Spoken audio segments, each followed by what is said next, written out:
हर जन्म में अभिमन्यु ही मेरा बेटा हो और मैं उसकी माँ बनूं।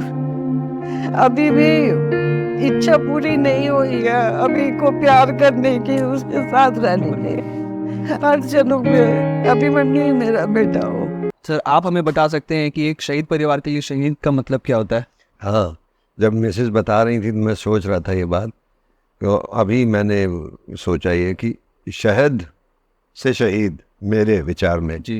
क्योंकि अपनी जान की परवाह किए बिना देश के और देश के लोगों के लिए जो अपनी बलि दे देता है तो वो दूसरों के जीवन में शहद घोल रहा है ना। राइट। तो मेरे हिसाब से वो शहीद जो शहद घोल दे दूसरों के जीवन में अपनी परवाह ना करते हुए, जी। वो है मेरे ख्याल से। सर, जैसे कि आप भी एक वेटरन रहे हैं एयर फोर्स के, तो आपको पता था कि ये फ्लाइट उड़ाना कितना रिस्की होता है। हाँ, तो कभी आपने मना किया सर को कि नहीं, आप इस मतलब फ्लाइट उड़ाने वाले सेक्शन में आप मत जाओ, तो नॉर्मल? नहीं, ऐसा नहीं, क्योंकि किसी को तो जाना है ना। इस देश की आबादी आज की डेट में 140 करोड़ है जी। और फौजी कितने हैं? हम फौजी की बात कर रहे हैं, पैरामिलिट्री की नहीं कर रहे इस समय। वो भी अपना अपना रोल अदा कर रहे हैं देश की रक्षा या सुरक्षा के लिए, इंटरनल सुरक्षा के लिए, जी। एक्सटर्नल एग्रेशन को बचाने के लिए। जो army, navy, air force, coast guard जो है, कितने 17 लाख 18 लाख टोटल मिला के 140 करोड़ के की रक्षा के लिए, उसमें से अधिकारी ऑफिसर्स कितने? तो हमेशा कमी है। आर्मी, नेवी, एयरफोर्स सब में ऑफिसर कैटेगरी में कमी है। तो किसी को तो देना है ना देश के लिए। पैट्रियोटिज्म किसे कहते हैं? पैट्रियोटिज्म यही तो है कि देश के लिए करने को, मरने मारने को, जीने को मरने को जो तैयार हो, वो पैट्रियोटिक होता है।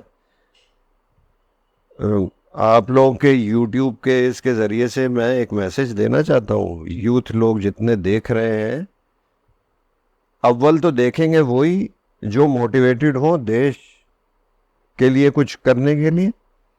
अदरवाइज 15 अगस्त को एकदम से पैट्रियोटिज्म जाग जाता है, 26 जनवरी को एकदम से पैट्रियोटिज्म जाग जाता है, ओ गाने बजते हैं, हाँ, इसके पैट्रियोटिक सॉन्ग्स लगने लगते हैं माइकों में, और झंडे लेके लोग घूमने लगते हैं कि मतलब उनसे ज़्यादा पैट्रियोटिक कोई है ही नहीं।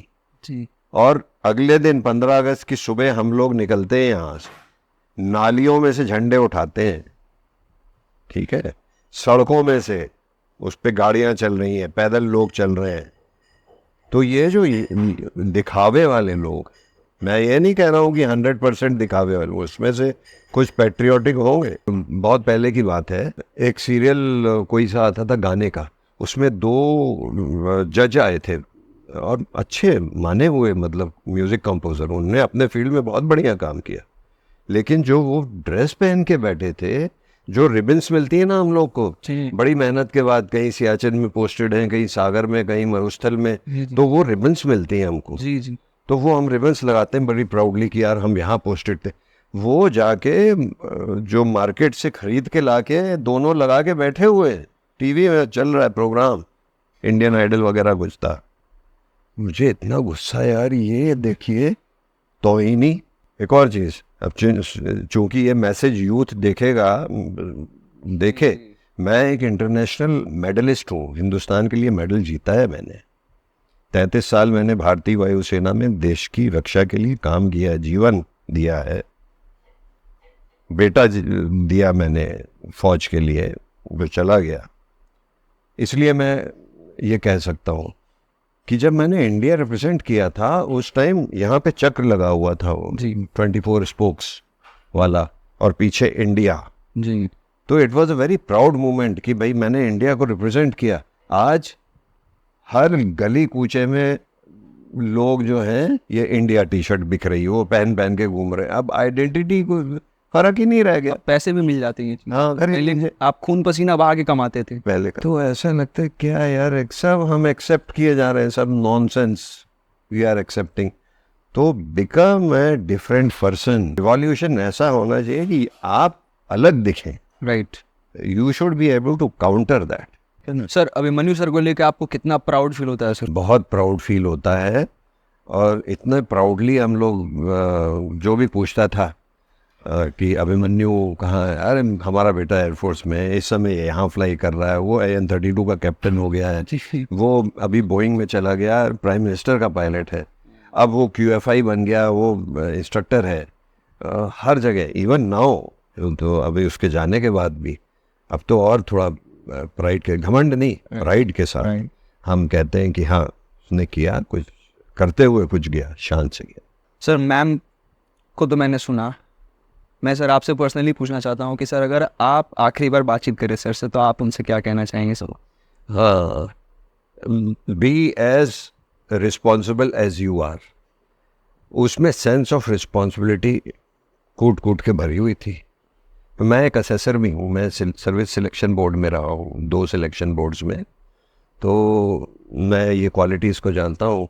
और बहुत बार उसको कोई भी चीज़ कहो ना अभिमन्यु को, तो सुनेगा, अनसुनी कर देगा। कभी कभी उसकी मम्मी बोलती थी सुन नहीं रहा है ध्यान से, तो हम बताते थे चित्र डोंट वरी, वो कर देगा, सुन लिया है ना उसने, वो कर देगा। उसकी सेंस ऑफ रिस्पॉन्सिबिलिटी, तो मुझे यदि कहना होगा तो keep alive the sense of responsibility which is there in you, keep it alive, I would tell him that. आपके सपने में आते हैं सर? नहीं, आजकल तो नहीं, शुरू में जाने के बाद आया था 2-3 बार। अभी सपनों में तो नहीं आता, लेकिन 24/7 हर एक्शन में, हर चीज़ में ध्यान रहता है उसका। सर एक शहीद परिवार को कैसा लगता है सर जब वो इंडिया और पाकिस्तान के मैच को देखते हैं और वो लोग बखूबी गले मिलते हैं, एक साथ घूमते फिरते हैं, पार्टी करते हैं, और वही पाकिस्तान जो हमारे कंट्री के सोल्जर्स को पीठ पीछे छुरी भोंकते हैं सर? एज अ फौजी मैं कहूँगा कि जो होस्टाइल नेशन है, वो हमारा पड़ोसी होस्टाइल नेशन है, जो हर बार हमसे उलझता रहता है, तो उनसे क्यों कल्चरल एक्सचेंज, स्पोर्ट्स एक्सचेंज करें? दुनिया ख़त्म तो नहीं हो गई, दूसरे देश भी तो हैं, उनसे रखिए इंटरेक्शंस, वो ज़रूरी है इनसे रखना। दुश्मन है यार ये। अभी नहीं हुआ, वो जहाँ मैच चल रहा था उधर वो आतंकवादी घुस के मार गए जम्मू में, तो ऐसे लोगों से रखनी ही नहीं चाहिए। ये तो जो स्पोर्ट्स की बॉडीज़ हैं, जो I am too small person to comment on this, लेकिन मेरा पर्सनल अपना व्यू है कि certainly not. As a father आप क्या कहना चाहेंगे? बिल्कुल सर्टनली ऐसे लोगों से रखनी नहीं चाहिए। As a father I would, as Abhimanyu's father I would say no question, they are our enemies.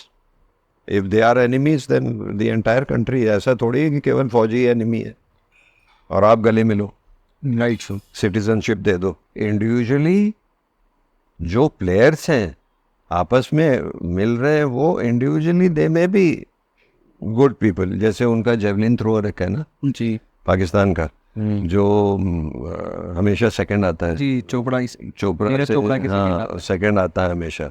वो मिलते हैं आपस में, वो दोस्त होंगे, ठीक है, वो पर्सनल हो गया, but as a country you have to take the entire population. Sir एक फादर के लिए कितना मुश्किल होता है सर सब दर्द को अपने अंदर छिपाना, स्ट्रांग बनना, घर को संभालना, कैसे कर लेते हैं सर सब? हाँ, करना है, जीवन है वो तो जीना है ना।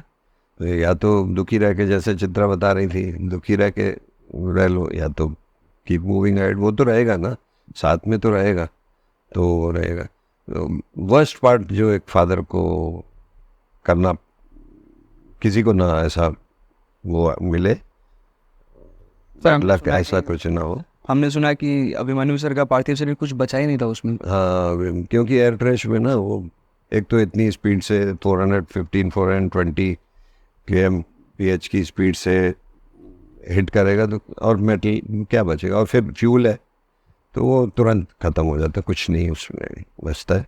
सर आप शहीद परिवार को क्या मैसेज देना चाहेंगे ताकि वो खुद भी स्ट्रांग बने आपके जैसे सर? शहीद के पेरेंट्स को मैं बोलूँगा, तुम लोग ने रिकॉर्डिंग जो करी है, खासकर चित्रा की रिकॉर्डिंग देखें जी, क्योंकि मैंने दूसरे मदर्स को भी देखा है यूट्यूब में ही जी, या न्यूज़ में, किस कदर टूट जाती हैं। राइट।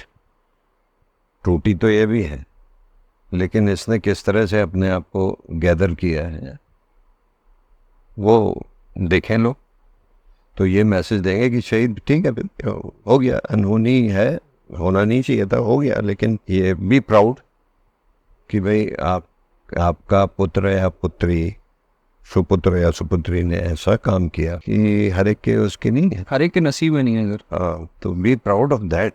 सर मैम की सबसे बेस्ट बात मुझे ये लगी सर कि शहीद पर वहीं पे होते हैं जिनके पेरेंट्स के अंदर गट्स होता है इन को सहने का सर। हाँ, ये बाद में ऐसा महसूस होता है कि we never think of this worst. और बीइंग अ सोल्जर, तो मैं 33 इयर्स आई हैव गिवन, मैं तो ये कहूँगा कि भाई यदि आपने फौज में दे दिया अपना बच्चा, तैयार है ना, then be prepared. Right. Anything can happen and take it with pride.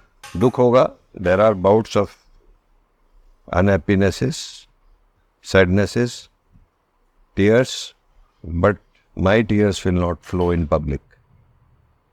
I have my private time when I can cry.